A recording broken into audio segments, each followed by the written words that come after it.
¿Qué tal? Bienvenidos a este nuevo video. En esta ocasión estudiaremos el hueso frontal, uno de los 8 huesos que conforman el cráneo. Antes de entrar al tema como tal, recuerden darle like al video y suscribirse al canal. Eso me ayuda muchísimo para poder continuar este proyecto. Bien, entrando ahora sí en materia, algunas generalidades del hueso frontal. Tenemos que su nombre deriva del latín frontalis, que significa relativo a la frente. Es un hueso único y como todos los huesos únicos del cuerpo, es impar, es simétrico y está localizado en la línea media, concretamente en la parte anterior del cráneo. También se le describe como hueso plano. Clásicamente se describen dos porciones, una porción vertical, que también se conoce como escama, y una porción horizontal. A cada una de estas dos porciones se le describe también una cara exocraneana y una cara endocraneana.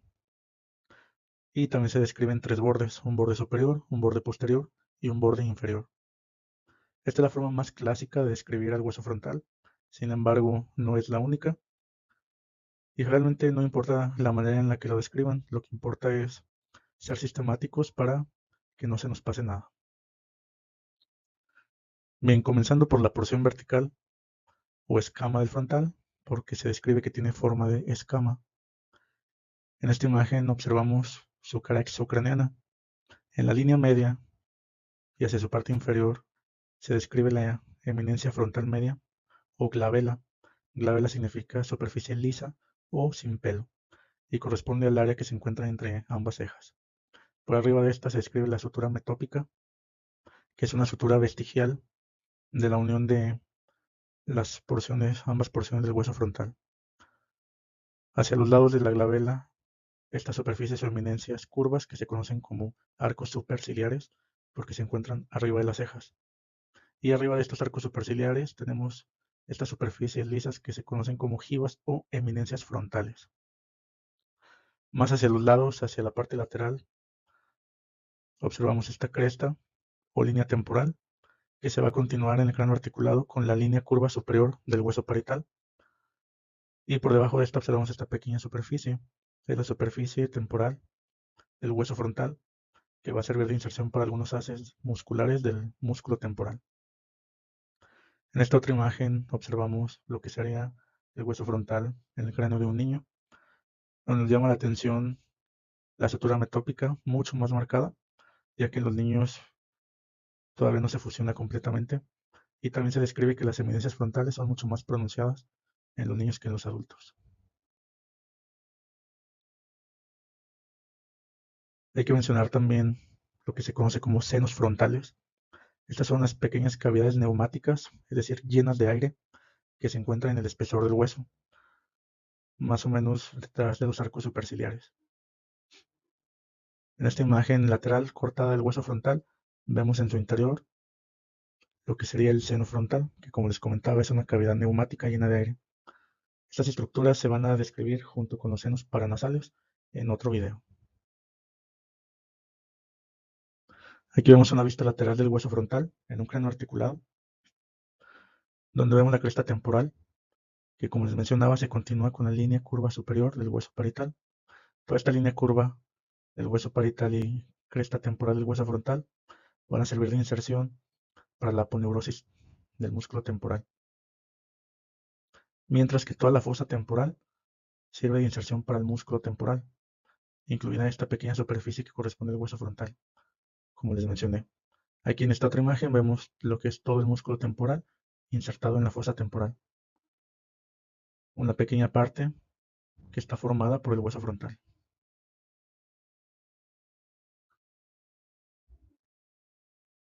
Continuando con la porción vertical, pero por su cara endocraneana, observamos en la línea media y hacia la parte inferior un pequeño orificio o agujero que se conoce como agujero ciego y que va a dar paso a la vena emisaria de Esperino.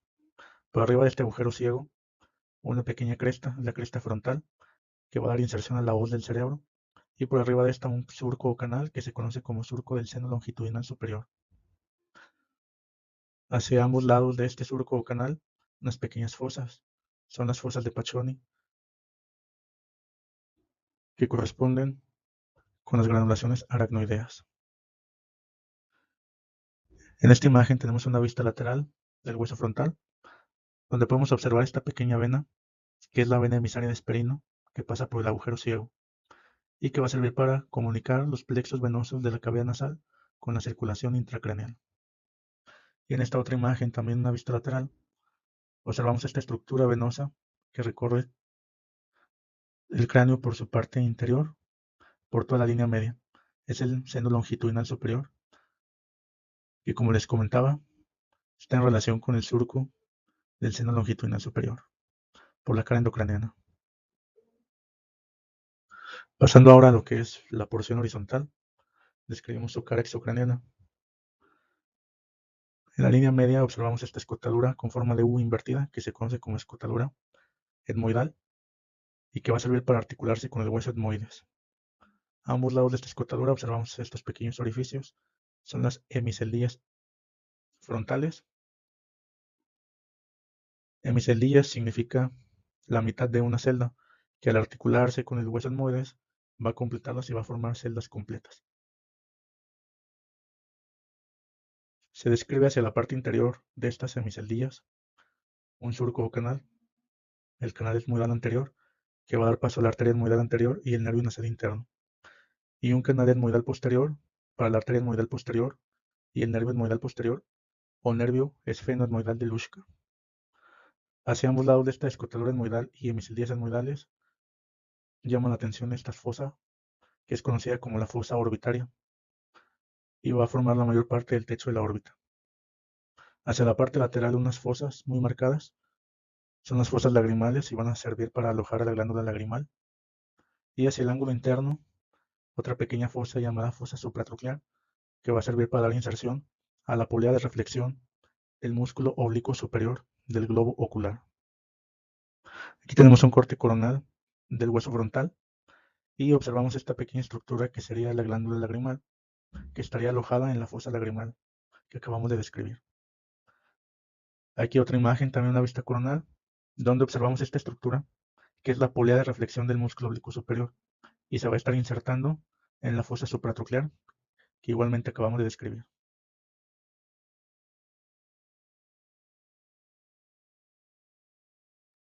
En estas imágenes observamos la articulación del hueso frontal con el hueso etmoides, que son los huesos con los que tienen más íntima relación.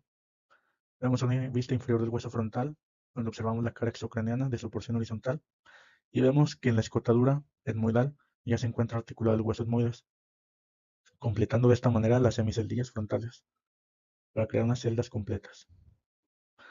Por la cara endocraniana, vemos cómo este hueso etmoides ha quedado articulado, ocupando la escotadura etmoidal. Y por una vista lateral, vemos que la cara endocraniana de la porción vertical tiene íntima relación también con el hueso etmoides. El hueso etmoides completa el agujero ciego para conformar el conducto ciego, que da paso a la vena emisaria de Hesperino. Continuando con la porción horizontal, pero ahora por la cara endocraniana, la escotadura etmoidal, en este caso articulada con el hueso etmoides, y a ambos lados las eminencias orbitarias. Si por la cara exocraniana teníamos fosas orbitarias, entonces por la cara endocraniana tenemos las correspondientes eminencias orbitarias. En ellas observamos estos pequeños surcos y salientes que se conocen como impresiones digitales y eminencias mamilares, que corresponden con los surcos y cisuras de los hemisferios cerebrales. Pasamos ahora a describir los bordes, concretamente el borde inferior, que en muchos textos se describe como parte de la cara exocraniana en la porción horizontal. En este borde vamos a escribir hacia la línea media una escotadura con forma de V invertida, que es la escotadura nasal, y se va a articular con los huesos nasales. Por detrás de esta escotadura observamos esta pequeña prominencia afilada, que es la espina nasal del hueso frontal y que se va a articular posteriormente con el hueso etmoides, concretamente con la lámina perpendicular. Hacia ambos lados de la escotadura nasal observamos las apófisis orbitarias internas, que se van a articular con la rama ascendente del hueso maxilar, que vemos aquí en verde, y con el hueso lagrimal que vemos aquí en morado. Más lateralmente observamos los arcos orbitarios que van a formar parte del arco de la órbita. En ellos, hacia su porción media, observamos esta escotadura conocida como escotadura supraorbitaria, que va a dar paso a arteria y nervio supraorbitario.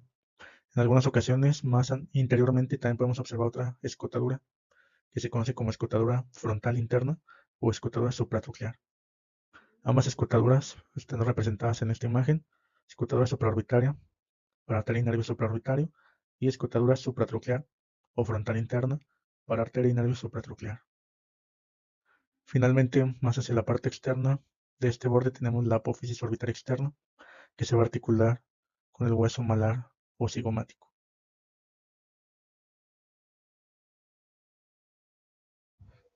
Lo que respecta al borde superior, que vemos aquí en la vista lateral, se va a articular principalmente con los huesos parietales, que vemos aquí en verde, y una pequeña porción se va a articular con las alas mayores del esfenoides.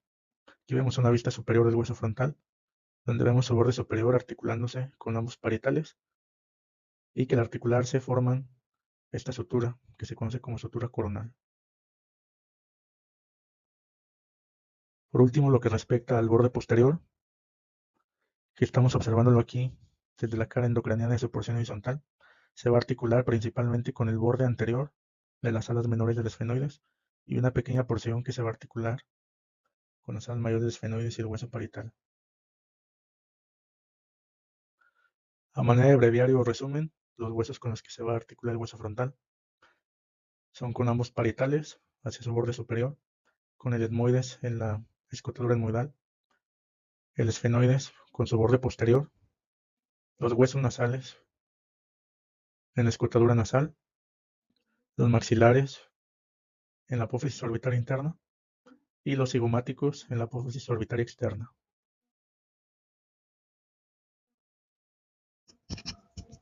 Bien, hay algunos músculos que se van a insertar en el hueso frontal.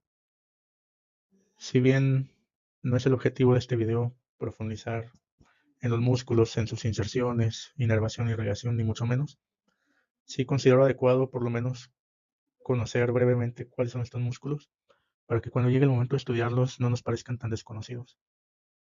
Uno de estos músculos es el músculo temporal que ya mencionamos, el cual se va a estar insertando en toda la fosa temporal, y en este caso en una pequeña superficie lateral del hueso frontal. Asimismo, los músculos occipito frontal, prócero piramidal, depresor superciliar y orbicular de los ojos. Estos músculos corresponden a los llamados músculos de la expresión facial. En estas imágenes podemos observar los músculos aludidos. El músculo occipito frontal, vemos que su vientre frontal se va a estar insertando en una pequeña superficie del hueso frontal. El músculo prócer, también una pequeña inserción en este hueso. El músculo depresor superciliar y el músculo orbicular de los ojos u orbicular de los párpados, también insertándose en este hueso. A manera de un pequeño apoyo de estudio, algunos sinónimos y epónimos mencionados en la descripción y en el estudio del hueso frontal, y alguna de la bibliografía utilizada para este video. Muchas gracias y recuerden darle like y suscribirse.